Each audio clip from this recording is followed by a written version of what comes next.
नमस्कार मेरे प्यारे भाइयों, मैं हूं अनुराग और आप सुन रहे हैं हॉरर कहानी, वो भी मेरी जुबानी। दोस्तों, आज का हॉरर कहानी ट्रक ड्राइवर की है जिनका नाम रमेश यादव है। चलिए अब ये कहानी रमेश जी के नज़रिए से सुनते हैं। रमेश यादव पिछले 15 सालों से ट्रक चला रहा था। दिन हो या रात, धूप हो या कोहरा, हाईवे ही उसकी जिंदगी था। उसकी एक आदत मशहूर थी, वो कभी किसी भूत प्रेत की बात पर यकीन नहीं करता था। उस रात भी वो हंसते हुए बोला, भूत होते तो अब तक ट्रक वालों को ही सबसे पहले दिखते। उसका ट्रक नंबर था RJ14 AX 7321। दिल्ली से नागपुर का लंबा सफर था। रात के लगभग 11:40 पर वो उस हाईवे पर पहुंचा जिसे लोग मौत का मोड़ कहते थे। वहीं से कहानी शुरू होती है। नंबर 2, वो मोड़। वो मोड़ सामान्य नहीं था। चारों तरफ घना जंगल, ऊपर झुके पेड़ और सड़क पर सन्नाटा।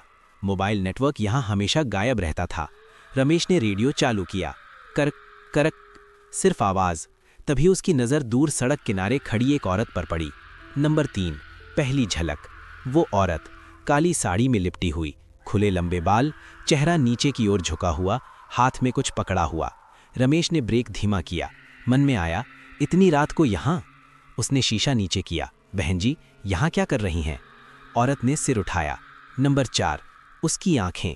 उसकी आंखें अजीब थीं, न पूरी तरह काली न पूरी तरह सफ़ेद, बस खाली। उसने बहुत धीमी आवाज़ में कहा, मुझे आगे तक छोड़ दो, बहुत डर लग रहा है। रमेश को एक पल के लिए झटका लगा, लेकिन फिर खुद को समझाया, डर किस बात का, एक अकेली औरत है। उसने दरवाज़ा खोला। नंबर 5, कैबिन का सन्नाटा। औरत चुपचाप ट्रक में बैठ गई। उससे किसी तरह की इंसानी गर्माहट महसूस नहीं हो रही थी। ट्रक चल पड़ा। कुछ मिनट बीते। रमेश ने बात शुरू की, इतनी रात में अकेले कैसे? कोई जवाब नहीं। उसने शीशे में देखा। वो सीधे सामने देख रही थी। नंबर 6, अजीब बात। रमेश को पसीना आने लगा, क्योंकि ट्रक में बैठी औरत का प्रतिबिंब शीशे में नहीं दिख रहा था। उसने आंखें झपकाईं, फिर देखा, फिर भी कुछ नहीं। नंबर 7, अचानक सवाल। औरत ने पहली बार खुद से बात शुरू की, क्या तुम्हें पता है ये मोड़ क्यों बदनाम है? रमेश ने निगलते हुए कहा, नहीं। औरत मुस्कुराई। उसकी मुस्कान सामान्य नहीं थी। नंबर 8, सच्चाई की शुरुआत। यहाँ हर साल एक ट्रक पलटता है, उसने कहा, और हर साल मैं मरती हूँ। रमेश का पैर ब्रेक पर जम गया। क्या मतलब? औरत ने धीरे धीरे अपना चेहरा उसकी ओर मोड़ा। नंबर 9, चेहरा। उसका चेहरा, जगह जगह जले के निशान, आंखों के नीचे खून जैसे काले धब्बे, होंठ नीले।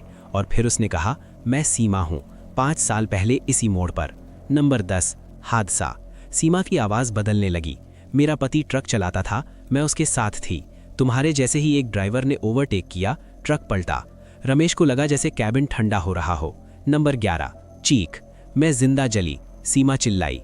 ट्रक के शीशे अपने आप हिलने लगे, मीटर अपने आप ऊपर नीचे होने लगा। रमेश चिल्लाया, बस उतर जाओ। नंबर 12, असली डर। औरत हंसी, मैं उतर ही नहीं सकती। और अचानक ट्रक का इंजन बंद हो गया। चारों तरफ अंधेरा। नंबर 13, मोड़ फिर से। रमेश ने देखा, वही मोड़, वही जगह, जैसे वो कभी आगे बढ़ा ही नहीं। नंबर 14, अंत की शुरुआत। सीमा बोली, हर ड्राइवर जो मुझे बैठाता है वो भी यहीं रुक जाता है। रमेश कांपने लगा, मुझे जाने दो। नंबर 15, आखिरी आईना। उसने शीशे में देखा, अब सीमा का चेहरा नहीं बल्कि खुद रमेश जला हुआ दिख रहा था। नंबर 16, सुबह। सुबह गांव वालों ने एक पलटा हुआ ट्रक देखा। कैबिन में एक लाश और सड़क किनारे काली साड़ी वाली औरत फिर से खड़ी थी। नंबर 17, आखिरी लाइन। आज भी उस हाईवे पर ट्रक वाले कहते हैं, अगर रात के 12 बजे काली साड़ी वाली औरत दिखे तो ब्रेक मत लगाना, वरना अगली कहानी तुम